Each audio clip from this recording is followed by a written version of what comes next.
I stood in the gallery, staring at my latest piece hanging on the wall. The light hit the canvas just right, highlighting the sharp lines and bold colors I'd worked so hard to create. People moved around me, sipping champagne, nodding appreciatively as they admired the artwork. It should have been a perfect moment. It should have felt like a triumph, the culmination of everything I'd worked for. But I felt numb, empty, like I was standing outside my own life, watching it play out without really being part of it. Natalie was beside me, her arm looped through mine, smiling that effortless, practiced smile she always wore at these events. She was dressed in one of her sleek, black dresses, the kind that made her look like she belonged in this world of money and status and art. And maybe she did. After all, she'd been the one to pull me into it. Without her, I wouldn't be here. I wouldn't have my paintings on these walls, wouldn't have gallery owners and collectors whispering my name like I was the next big thing. I should have felt grateful. But instead, all I felt was the weight of her touch on my arm, like an anchor dragging me down. "Isn't this everything you wanted?" she asked, her voice low and warm, meant only for me. She was right. This was what I'd wanted. To be recognized. To be seen as more than just another struggling artist in a city full of them. And yet, I glanced at her, searching her face for something real, something I could hold on to. But all I saw was the mask she wore for the world. Maybe it was the same mask she'd been wearing with me all along. "Yeah," I muttered, my voice distant, even to my own ears. "It's great." She squeezed my arm a little tighter, her nails digging into my skin just enough to get my attention. "You should be celebrating, Liam," she said, her tone soft but insistent. "This is your night." I forced a smile, but the truth was, I wasn't. Not really. Not since I'd seen them. Natalie and him. Ryan. My rival, my competition, the guy whose name I'd heard whispered in the same circles as mine more times than I cared to count. They'd been together at another gallery event, her hand on his arm just like it was now on mine. I hadn't meant to see it. I just walked in, late, after a meeting with a potential buyer, and there they were, laughing, whispering, touching. I'd tried to convince myself it wasn't what it looked like. Maybe they were just talking business. Maybe I was being paranoid. But the way her hand lingered on his shoulder, the way he leaned in close, it felt wrong. It felt like betrayal. And since then, the seed of doubt had taken root, growing into something I couldn't ignore. But tonight, in this moment, I was supposed to be focused on my success.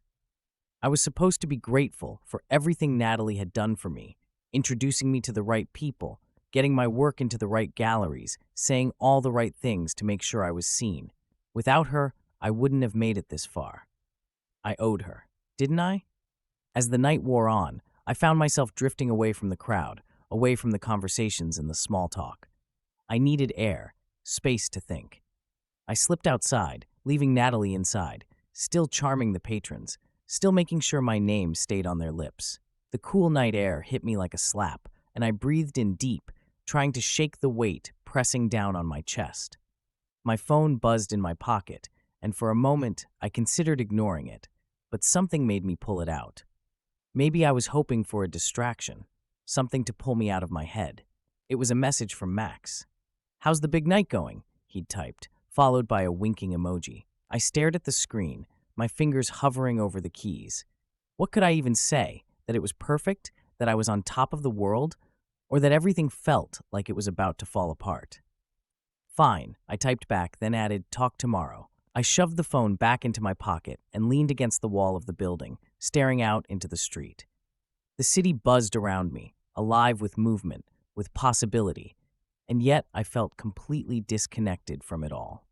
Footsteps approached, and I looked up to see Natalie coming toward me. Her expression was unreadable, her eyes sharp in the dim light. "There you are," she said, her voice smooth as ever. "I was wondering where you disappeared to." "Just needed some air," I replied, keeping my tone neutral. She stepped closer, her hand reaching out to brush my arm. "Everything okay?" "Yeah," I lied. "Just a lot to take in, you know?" She studied me for a moment, her gaze searching mine.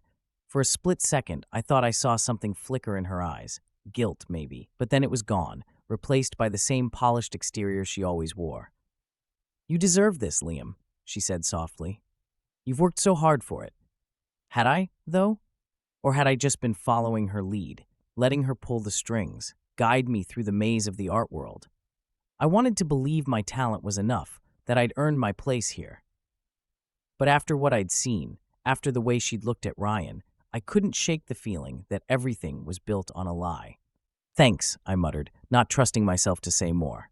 She smiled, leaning in to kiss my cheek, but the gesture felt hollow, empty, like everything else tonight. As we walked back inside, I caught sight of Ryan across the room, his eyes meeting mine for just a second before he looked away. My stomach twisted, anger and jealousy warring inside me. I needed to confront Natalie. I needed to know the truth. But not tonight. Tonight was supposed to be my night. So I swallowed the words, pushed down the doubts, and followed her back into the gallery, playing the part I was supposed to play. The morning after the gallery event, I woke up with a pounding headache, the kind that settled behind your eyes and made every thought feel like it was wrapped in cotton. Natalie was already gone. I wasn't sure if that was a relief or if it just added to the heavy pit in my stomach.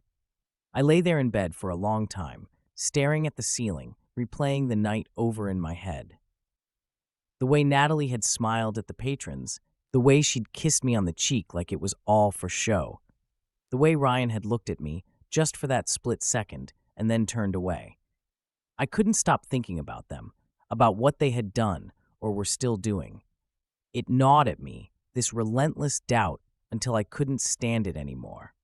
I had to know the truth. I grabbed my phone from the nightstand and stared at it for a moment before pulling up Natalie's messages.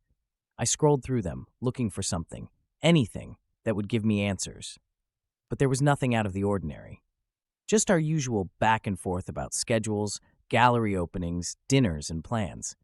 No late-night texts from Ryan. No evidence. But that didn't mean it wasn't happening. I knew what I'd seen, and I couldn't ignore it any longer. I got dressed quickly, pulling on a pair of jeans and a shirt, not really caring about how I looked. I needed to talk to her, confront her. Maybe it was a mistake, maybe I was blowing things out of proportion, but I couldn't keep pretending everything was fine when it wasn't. When I arrived at Natalie's place, my heart was pounding in my chest, my palms sweaty as I knocked on the door. It felt like I was standing on the edge of something huge, something that could tear my life apart, and yet I couldn't walk away. Not now. She opened the door, her face lighting up in surprise. "Liam, I wasn't expecting you," she said, stepping aside to let me in. Her apartment was immaculate, as always, the kind of place where every piece of furniture was carefully curated, just like her life. She walked over to the kitchen, grabbing a glass of water, and I followed her, trying to ignore the tight knot in my stomach. "I need to talk to you," I said, my voice coming out rougher than I intended. She paused, her back to me as she set the glass down. I could see the tension in her shoulders, like she knew what was coming. "About what?" she asked, her tone casual, but I could hear the edge in it. I swallowed hard. This was it, no turning back.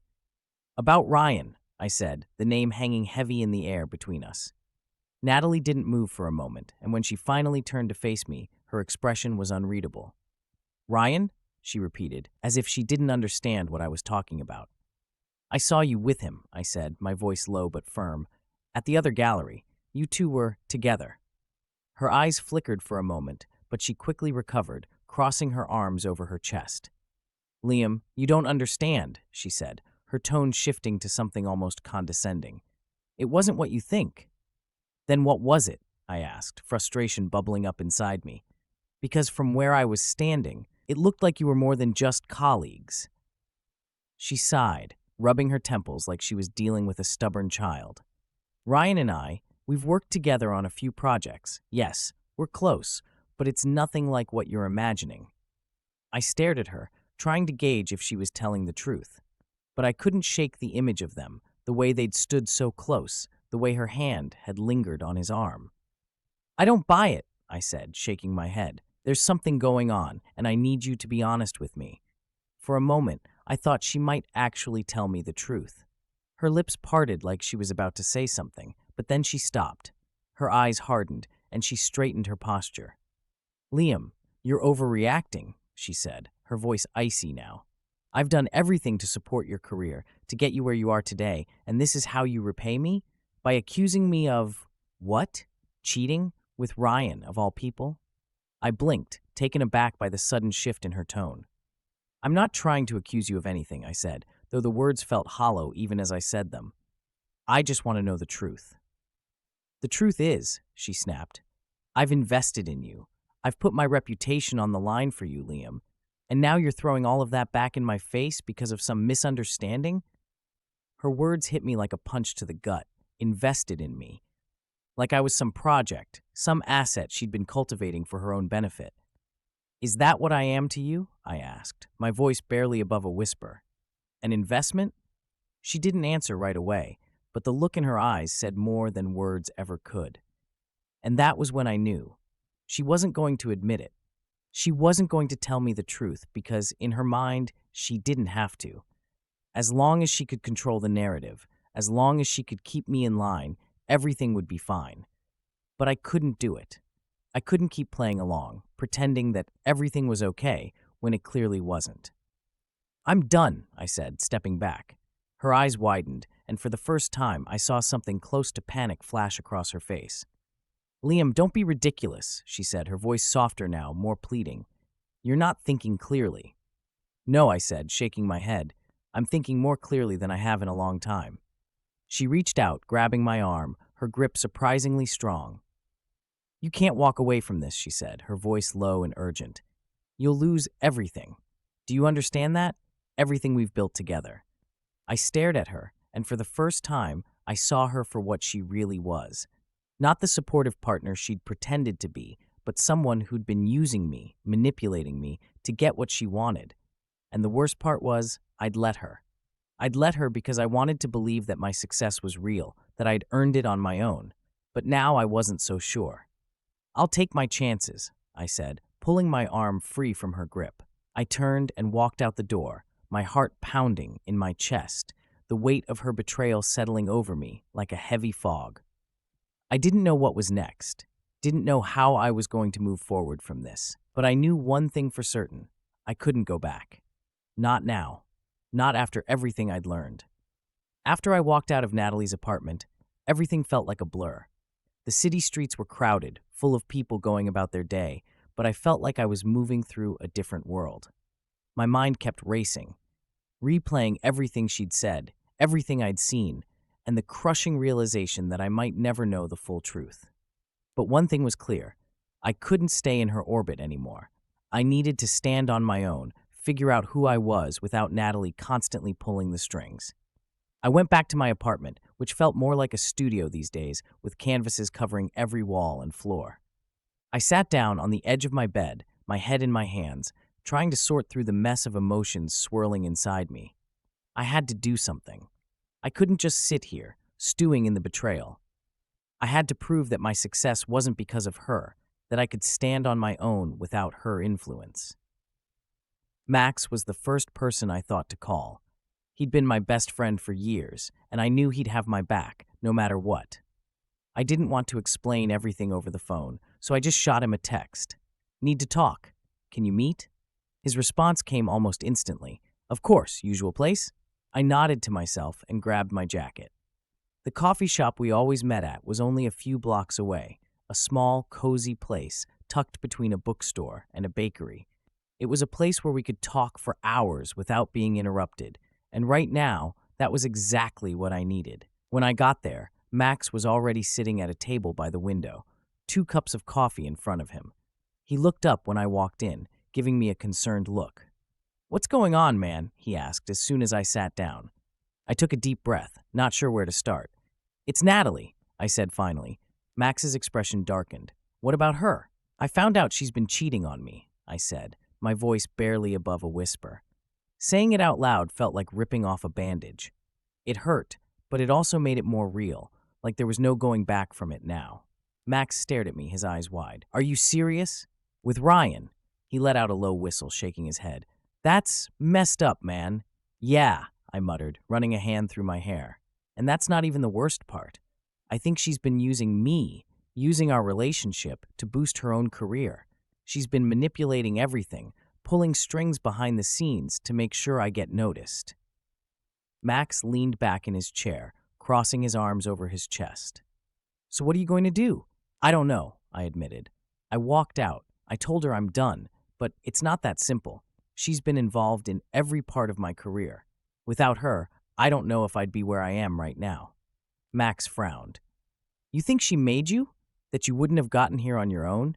I shrugged. I don't know. That's the thing. I don't know what's real anymore. I don't know if I'm actually talented or if it's just her pulling the strings. Max leaned forward, his expression serious. Listen, Liam, you've been busting your ass for years. Yeah, maybe Natalie helped open some doors, but that doesn't mean you don't deserve the success you've had. Your art speaks for itself. You just need to remind yourself of that.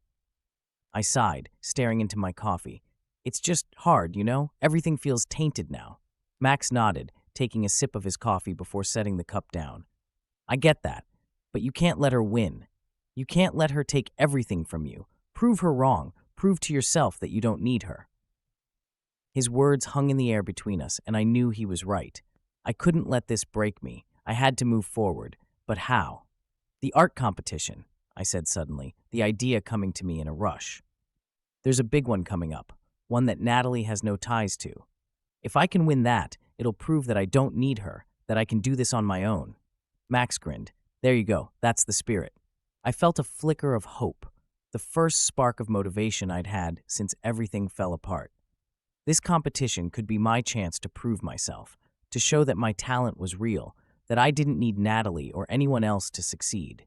We spent the next hour talking about the competition, about what I needed to do to prepare, and by the time I left the coffee shop, I felt more determined than ever. I went back to my apartment and immediately started sketching ideas for my entry. I wasn't sure what the final piece would be yet, but I knew it had to be something raw, something that came from the deepest part of me. I wanted it to reflect everything I'd been through, the betrayal, the anger, the heartbreak. Over the next few weeks, I threw myself into my work, spending long hours in the studio, barely leaving my apartment except to grab coffee or supplies. Max checked in on me every now and then, making sure I wasn't isolating myself too much, but for the most part, I was on my own. And that was how I wanted it. I needed to prove to myself that I could do this without anyone else's help. The more I worked, the more I realized how much I'd been relying on Natalie. She'd always been there, guiding me, shaping my career, and now that she was gone, I felt exposed, vulnerable. But at the same time, there was a strange sense of freedom in it. I was finally in control of my own destiny, and that was both terrifying and exhilarating. As the deadline for the competition approached, I could feel the pressure building. I wasn't just competing for recognition, I was competing for my own self-worth. This piece had to be perfect. It had to prove that I was more than just Natalie's project. The night before the competition, I finished my painting. I stood back, staring at the canvas, my heart pounding in my chest. It was unlike anything I'd ever done before, darker, more emotional. It was a reflection of everything I'd been feeling, all the pain and confusion and anger that had been building up inside me for weeks. I didn't know if it was good enough, but it was honest, and that was all I could ask for. The next day, I brought the painting to the gallery where the competition was being held. I felt a strange mix of excitement and dread as I walked through the doors, my painting carefully wrapped in a protective cover. This was it, my chance to prove myself, to show that I was more than just someone else's creation. As I set up my painting, I couldn't help but glance around at the other artists, some of whom I recognized from previous shows. Ryan was there, of course, his smug expression making my blood boil. I hadn't spoken to him since everything had come to light, and I wasn't sure I could without wanting to punch him in the face. But I wasn't here for Ryan. I wasn't here for Natalie. I was here for me. When the gallery opened to the public, the judges made their rounds, carefully studying each piece, making notes on their clipboards. My heart raced as they approached my painting, their eyes scanning the canvas, their expressions giving nothing away. I stood back, watching, waiting, trying to keep my emotions in check. This was out of my hands now. All I could do was wait. Hours passed, and the tension in the room grew as the time for the announcement drew near. I could feel the weight of everyone's expectations pressing down on me, but I tried to push it aside. I wasn't here for anyone else. I was here for myself. Finally, the head judge stepped up to the podium, clearing his throat as he prepared to announce the winners. My heart pounded in my chest, my palms sweaty as I listened, barely able to breathe. And the winner of this year's competition is. And the winner of this year's competition is. My breath caught in my throat. Time seemed to stretch out in the space between those words and the next. Everything I had worked for, everything I was trying to prove to myself, it all hung on this moment. I gripped the edge of the table beside me, my heart hammering in my chest. Ryan Summers. It felt like a punch to the gut. The world went quiet for a second, the sounds of applause and congratulatory whispers around me fading to a dull hum. I stood there, frozen, staring at the judge who had just announced Ryan's name. My eyes shifted to Ryan, standing a few feet away, smiling that smug, self-satisfied grin of his. He shook hands with the judges, pretending to be humble, but I could see the glint in his eyes. He knew what this meant. I swallowed hard, forcing myself to breathe, trying to keep my face neutral. I couldn't fall apart here, not in front of everyone, not with him watching. But inside, I was crumbling. This was supposed to be my moment, my chance to prove that I didn't need anyone, that I could stand on my own without Natalie, without her manipulation. And now, here I was, losing to the one person who had taken everything from me. Ryan caught my eye as he passed by, his expression a little too knowing. "Tough break, man," he said, clapping me on the shoulder in that fake friendly way. "Maybe next year." I wanted to punch him. I wanted to knock that smug look off his face and make him feel even a fraction of the pain I was feeling. But I didn't. I clenched my jaw and nodded stiffly, not trusting myself to speak. As soon as the event was over, I left the gallery. I couldn't stand to be there any longer. Couldn't stand to hear people congratulating Ryan, praising him for his talent, when I knew exactly how he had gotten there. It wasn't just his skill that had won him this competition. It was Natalie's influence, her connections, her ability to pull strings behind the scenes. I didn't need proof to know it. I could feel it in my gut. I walked through the city streets, my hands stuffed deep in my pockets, my thoughts spinning. I had tried so hard to do this on my own, to prove that I was more than just Natalie's project. And I had failed. I had failed because no matter how hard I worked, no matter how much talent I had, it seemed like the deck was always stacked against me. People like Ryan, people with the right connections, the right backers, they always won. And people like me, who tried to play by the rules, who tried to make it on their own merit, we got left behind. By the time I made it back to my apartment, I felt completely drained. I dropped my bag by the door and collapsed onto the couch, staring up at the ceiling, the weight of everything pressing down on me. I felt like a fool for thinking I could make it on my own. Maybe Natalie was right. Maybe I did need her. Without her, without the connections and the influence she had built around me, I was just another artist in a city full of them, struggling to be seen. But I couldn't go back to her. Not after everything that had happened. Not after I had seen who she really was. My phone buzzed in my pocket, breaking through the silence. I pulled it out and glanced at the screen. Max's name flashed up. For a second, I considered ignoring it. I wasn't in the mood to talk to anyone, least of all Max, who had been so sure that I could do this on my own. But I answered anyway. "Liam," he said, his voice coming through the line. "I just heard the results. I'm so sorry, man." I rubbed a hand over my face, feeling the exhaustion settling into my bones. "Yeah," I muttered. "It is what it is." "That's bullshit, and you know it," Max said, his voice hardening. "You should have won that competition. Your piece was incredible. Everyone saw that." "Apparently not everyone," I said bitterly. "Come on, Liam," Max said, his voice softening again. "You can't let this get to you. You knew going in that this was about more than just talent. The art world is full of people playing dirty, making deals behind the scenes. That doesn't mean you're not good enough. It just means you're playing against people who aren't playing fair." I sighed, leaning my head back against the couch. "Maybe, but it doesn't change the fact that I lost." "It doesn't," Max agreed. "But you're still here, you're still creating, and you're still the best artist I know. Don't let one competition or one jerk like Ryan take that away from you." His words hit me harder than I expected. He was right, of course. I couldn't let this defeat define me, but that didn't make it any easier to swallow. "I don't know, man," I said finally. "I'm just tired. tired of fighting, tired of trying so hard to make something of myself, only to come up short. Then take a break, Max said simply. Step back for a while, recharge, but don't give up, Liam. You're too good for that.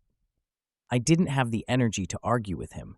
I muttered something about needing to think things over, and we hung up. The next few days were a blur. I didn't leave the apartment, didn't paint, didn't do anything except stare at the walls, wondering where it had all gone wrong. I had built my life around my art, around the idea that if I worked hard enough, I could make it. But now, I wasn't so sure. One afternoon, while I was mindlessly scrolling through my phone, something caught my attention. It was an article about the competition, praising Ryan's winning piece. I almost scrolled past it, but then I noticed something strange. A line in the article mentioning how Natalie had been seen at the gallery the week before the competition, talking with one of the judges. I sat up straight, my pulse quickening. That couldn't be a coincidence, could it? I clicked on the article, reading it more carefully this time. There was a photo attached, showing Natalie and the judge standing outside the gallery, deep in conversation. My stomach churned with anger and frustration. She had done it again. Even after I had walked away from her, even after I had tried to distance myself from everything she represented, she had still found a way to manipulate the situation. I couldn't believe I had been so naive, thinking I could outrun her influence. She was everywhere, her hands in every corner of the art world, pulling the strings, making sure things went the way she wanted. And I had been stupid enough to think I could escape it. I stared at the photo for a long time, the anger building inside me. This wasn't just about the competition anymore. This was about everything. About the way she had used me, manipulated me, made me believe that my success was real, only to pull the rug out from under me when it suited her. I couldn't let her get away with it. Not this time. I grabbed my phone and dialed Max's number. Liam, he answered, his voice cautious. What's going on? I need your help, I said, my voice hard and determined. With what? He asked, sounding wary. I'm going to expose her, I said. I'm going to expose Natalie for what she's been doing, for all the manipulation, all the lies. She's been pulling strings behind the scenes for years, and I'm done letting her get away with it. Max was silent for a moment, then he let out a slow breath. Are you sure about this? You know how powerful she is. I don't care, I said. I can't just sit back and let her keep doing this. I need to make sure people know the truth. Okay, Max said finally. What do you need me to do? I took a deep breath, trying to calm the storm raging inside me. I need to gather proof. I need to show the world exactly what she's been doing, and I need to do it without getting crushed in the process. Max was quiet again, then he said, All right, let's do this. And just like that, a plan started forming in my mind. I didn't know how it would end, didn't know if I could really take her down, but I knew one thing for sure. I couldn't let her control me anymore. It was time to take back my life. Over the next few days, my apartment became a war room. Max and I spread out everything we knew about Natalie, every connection she had, every gallery owner she was close to, every artist who'd been boosted by her influence. It was a tangled web of favors, secrets, and manipulations, but one thing was clear. She had her hands in everything. She wasn't just curating artists, she was shaping the entire scene to her liking, controlling who succeeded and who didn't. I knew this was going to be risky. Natalie was powerful, more powerful than I had ever fully understood. But I was done letting her walk all over me and everyone else. This wasn't just about revenge anymore. It was about exposing the truth. People needed to know how deep her manipulation went. If I could gather enough evidence, if I could prove that she'd been sabotaging competitions, influencing judges, and using her personal relationships to elevate certain artists, it would destroy her reputation. She wouldn't be able to hide behind her charm and her connections anymore. Max was all in. He had always been the kind of friend who'd back me up no matter what, and this time was no different. He helped me reach out to people we thought might have information. Other artists, gallery owners who'd been burned by Natalie, anyone who might have a grudge against her, or at least be willing to talk. We were careful, though. We couldn't let this get back to her before we were ready. If she got wind of what we were doing, she'd crush us before we could gather enough proof. One of the first people we spoke to was an artist named Jules, a painter I vaguely knew from a few gallery events. Jules had been one of those artists who had seemed poised for a big break, only to suddenly fall off the map. I'd always wondered what had happened to him, and now I had a feeling Natalie might have had something to do with it. Max and I met Jules at a small cafe in a quieter part of the city. He looked tired, older than I remembered, with a kind of bitterness in his eyes that hadn't been there before. When we sat down and started talking, he was guarded at first, not wanting to say too much. But as the conversation went on, I could see the frustration bubbling up inside him. It was Natalie, Jules finally admitted, his voice low, his hands wrapped tightly around his coffee cup. She came to me, said she could help me get into the right galleries, introduce me to the right people. At first, it was great. My work was getting noticed. I was getting opportunities I'd only dreamed of. But then she wanted more. I leaned forward, my pulse quickening. More how? Jules shook his head, his jaw tight. She wanted me to be someone I wasn't. She started telling me how to paint, what kind of pieces to make, how to present myself. And when I pushed back, when I told her I didn't want to compromise my art for the sake of some image she had in her head, she cut me off. Just like that. One day, I was the next big thing, and the next, I was a nobody. Galleries stopped returning my calls. Collectors who'd been interested suddenly weren't anymore. It was like she flipped a switch, and my career was over. I clenched my fists under the table, the anger building inside me. This was exactly what I'd feared. Natalie wasn't just manipulating artists to help them succeed. She was controlling them, turning them into puppets, and if they didn't play by her rules, she made sure they were erased. "Do you have any proof?" I asked, my voice tight. "Anything we can use to show that she was behind all of this?" Jules looked down at his coffee for a long moment, then finally shook his head. "Not really. She's careful. Everything she does through other people. It's never in writing, never something you can point to and say, this is it. But anyone who's been in her orbit long enough knows how she works. It's all about control. And if you don't give her what she wants, she'll ruin you." Max and I left the cafe feeling both frustrated and more determined than ever. Jules's story was powerful, but without concrete proof, it wouldn't be enough. We needed something more. Something that would expose her manipulation in a way that couldn't be ignored or denied. We spent the next few weeks gathering whatever scraps of information we could. We spoke to other artists, gallery owners, and even a few collectors who had noticed Natalie's influence over the years. Slowly, a picture started to form. She had been controlling the art scene for longer than I had realized, using her relationships and her charm to steer the careers of artists she liked and crush the ones she didn't. But the more we dug, the more I realized how deeply embedded she was. Every gallery that mattered, every major competition, every influential critic, they all had ties to Natalie in some way. Taking her down wasn't going to be easy. If I wanted to expose her, I had to be smart. I couldn't just storm in and accuse her without solid evidence. I needed something irrefutable, something that would make people sit up and take notice. And that's when I remembered the conversation I'd overheard between Natalie and Ryan at the gallery. They had been discussing how they had orchestrated their careers together, using their personal relationships to get ahead. At the time, I had been too shocked and angry to fully process what I was hearing.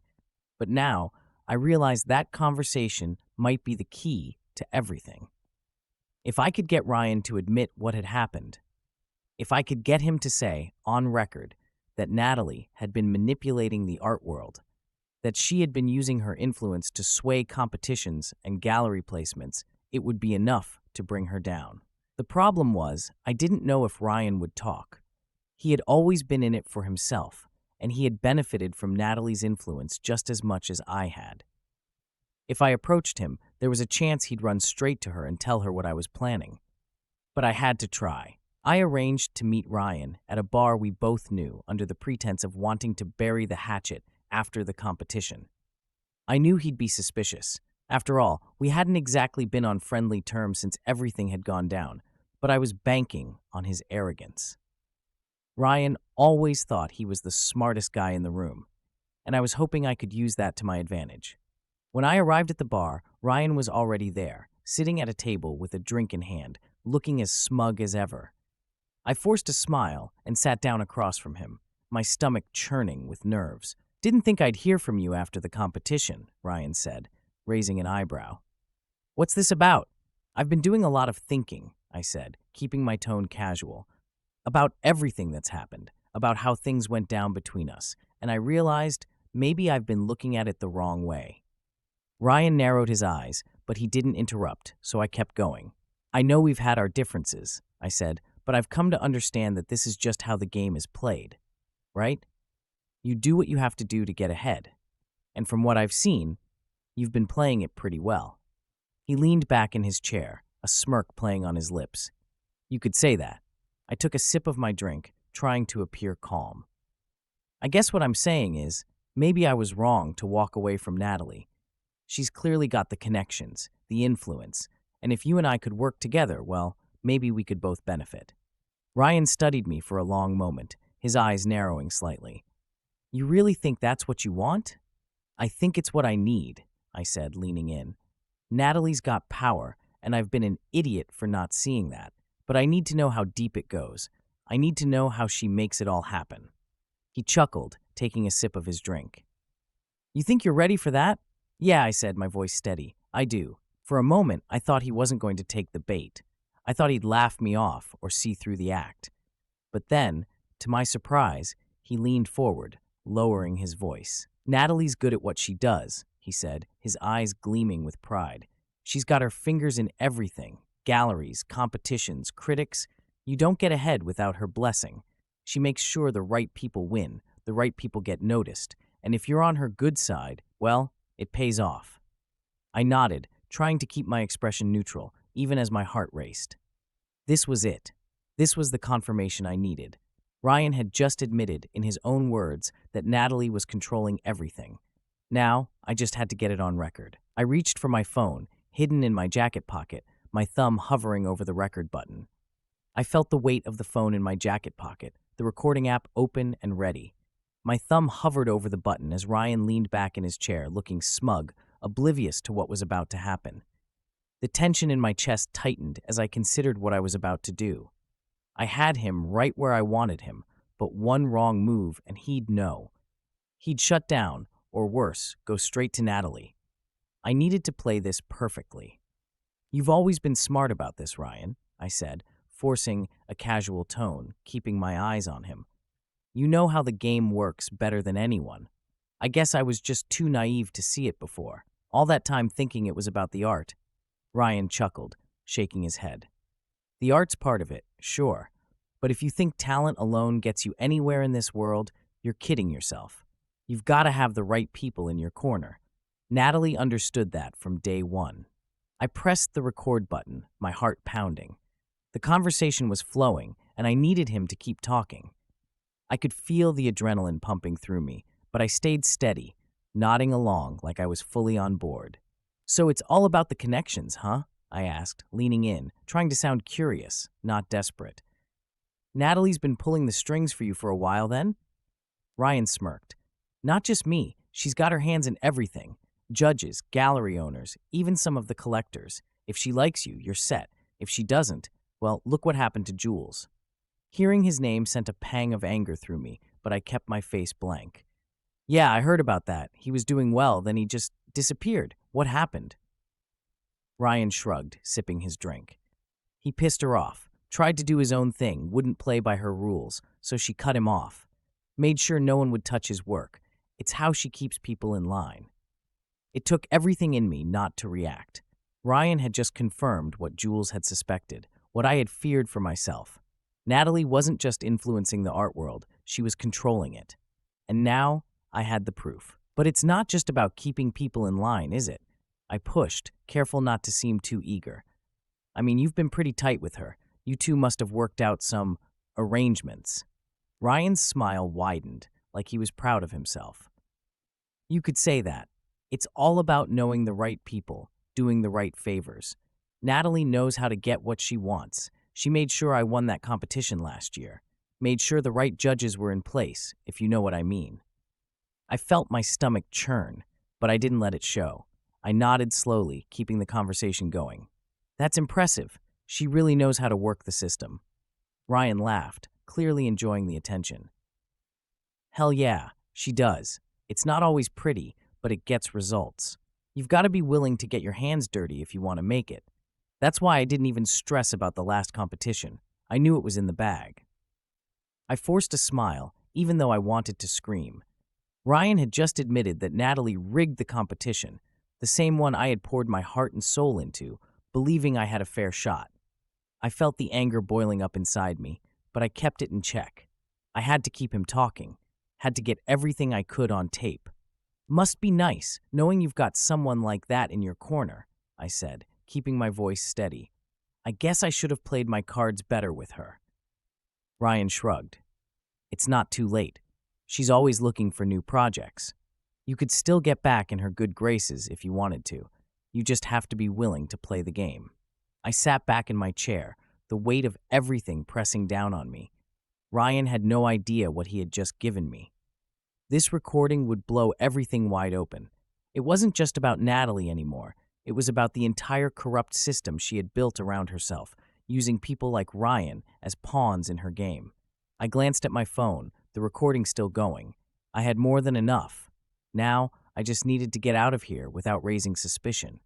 I'll think about it, I said, standing up and sliding my phone back into my pocket. Thanks for the advice, man. You've given me a lot to consider. Ryan grinned, clearly pleased with himself. Anytime. Just remember, you've got to be willing to do what it takes. I nodded, forcing one last smile before turning and walking out of the bar. As soon as I stepped outside, the cool air hit me, and I felt like I could finally breathe again. My hands were shaking, but I didn't stop moving. I needed to get home, needed to process everything I had just heard. I walked quickly through the city streets, my mind racing. I had the evidence now. I had everything I needed to expose Natalie, to show the world what she had been doing behind the scenes. But this wasn't just about me anymore. If I went public with this, it would blow up everything. It would take down Natalie, but it could also destroy a lot of other people in the process.